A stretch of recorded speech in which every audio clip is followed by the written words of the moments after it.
Captain அவர்கள் ஆட்சி வந்திருந்தால் அதை உறுதியாக மக்கள் ஆட்சியாக கொண்டு வந்திருப்பார். கேப்டன் இந்த கட்சியை ஆரம்பிச்சது யாருக்காக? தமிழக மக்களாகிய உங்களுக்காக தான். நடிகராக இருந்து எத்தனையோ உதவிகளை மக்களுக்கு செய்து தன் வாழ்நாளை மக்களுக்காகவே அர்ப்பணித்த ஒரு உன்னதர் புனிதர் இன்னைக்கு கேப்டன் அவர்கள். உங்க காதுக்கு கேட்கல, தலைவரை மிஸ் பண்ணிட்டீங்க.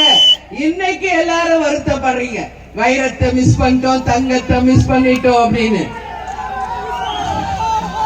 சொல்லக்கூடாது. நோ நோ, ஓகே, நான் சொல்லல, நம்ம மிஸ் பண்ணல,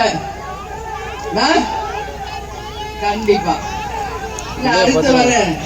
சரி, நான் என்ன அது சொல்ல, நம்ம தலைவரை நம்ம மிஸ் பண்ணல. நம்ம உயிர் இருக்கும் வரை நம்ம கேப்டன் தான்.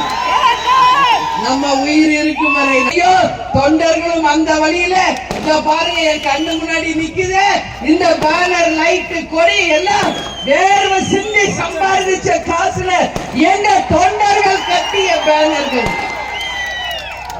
நம்ம என்ன கடைக்கு போய், உலகம் இருக்கும் வரை தலைவர் புகழை யாராலையும் அழிக்க முடியாது, அவருடைய நற்பணிகளையும் யாராலையும் அழிக்க முடியாது.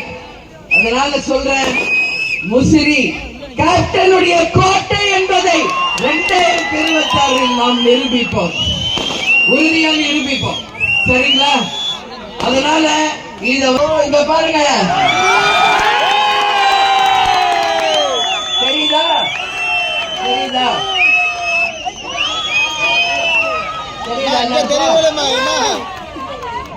கேப்டன் நான் கையில பச்சை குத்தி வச்சிருக்கல, அதை காமிக்க சொல்றாங்க லேடிஸ். தலைவருக்கு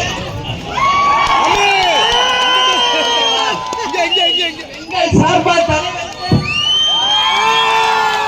எங்க நிர்வாகிகள் தொண்டர்கள் சார்பாக கேப்டனுக்கு ஓகே, நன்றி நன்றி நன்றி. உங்க எல்லாரையும் பார்த்ததுல உண்மையிலேயே மகிழ்ச்சி. நாளைக்கு கட்சி நாள். உங்கள் அனைவருக்கும் தேசிய முற்போக்கு திராவிட கழகத்தினுடைய வெற்றி வாழ்த்துக்களை